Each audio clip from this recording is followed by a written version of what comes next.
La maison individuelle est de longue date le mode de vie préféré des Français. Bien que la reconstruction d'après-guerre se soit essentiellement tournée vers le collectif, ces derniers n'ont eu de cesse de réaffirmer leur volonté d'un toit bien à eux. Aussi, les méthodes de construction ont dû évoluer pour répondre à une demande croissante. Les années 70 ont fait la part belle aux blocs de briques creuses maçonnées qui, outre la facilité à bâtir, assuraient un début d'isolation. L'aspect traditionnel de l'élévation était cependant présent pour tous les postes. Ainsi, la charpente était réalisée suivant des méthodes ancestrales avec des sections de bois importantes. La main-d'œuvre et le savoir-faire pour la mettre en œuvre étaient encore très présents. Des réflexions sur l'isolation furent initiées et ont donné lieu à la mise en œuvre de vides de 75 mm d'une efficacité malheureusement très limitée. Ceux-ci étaient réalisés en briques plâtrières de 5 cm. Les plafonds et les cloisons de distribution étaient également façonnés en briques. Cet ensemble se trouvait alors recouvert de plâtre tiré à la règle, puis lissé pour donner un bel aspect fini. Le bois était encore de rigueur pour les menuiseries extérieures. Elles étaient pourvues d'un simple vitrage très déperditif dans la mesure où il n'y avait pas de propriété isolante.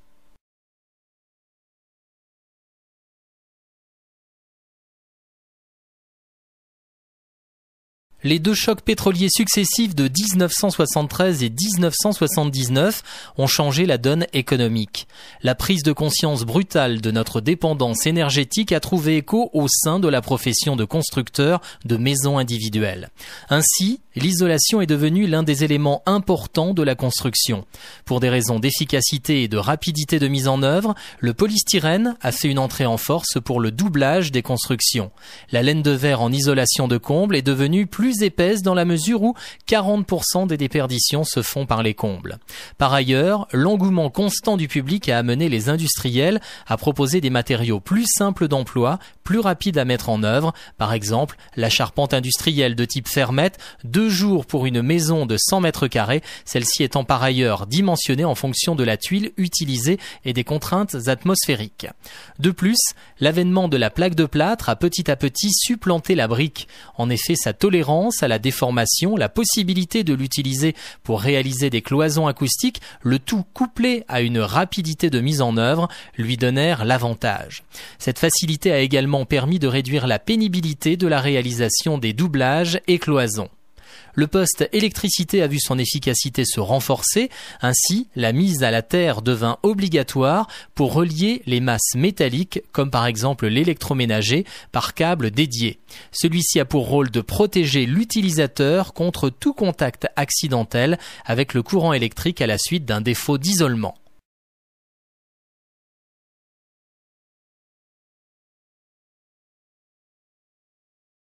Les années 2000 ont vu 2 éléments majeurs se profiler. D'une part, l'avènement de la RT 2000, réglementation thermique. Celle-ci visait à renforcer les normes d'exécution pour l'isolation des bâtiments, c'est-à-dire élever progressivement le niveau de performance afin d'alléger la facture du poste chauffage. D'autre part, on a assisté à la montée en puissance des propositions de chauffage par le sol. 2 principes sont pour cela proposés, la circulation d'eau chaude et la trame chauffante électrique. La première est alimentée par une chaudière gaz ou fioul, la seconde fonctionne quant à elle sur le principe d'une résistance électrique noyée dans la chape du carreleur.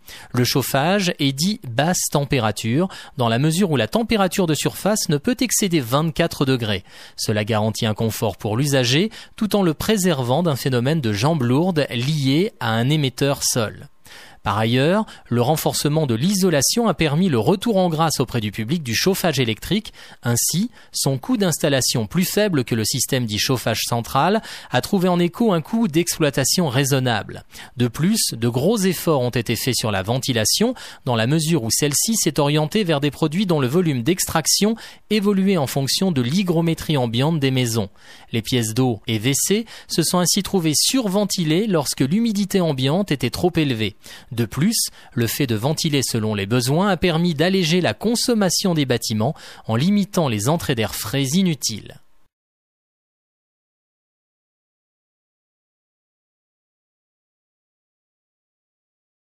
« 2012.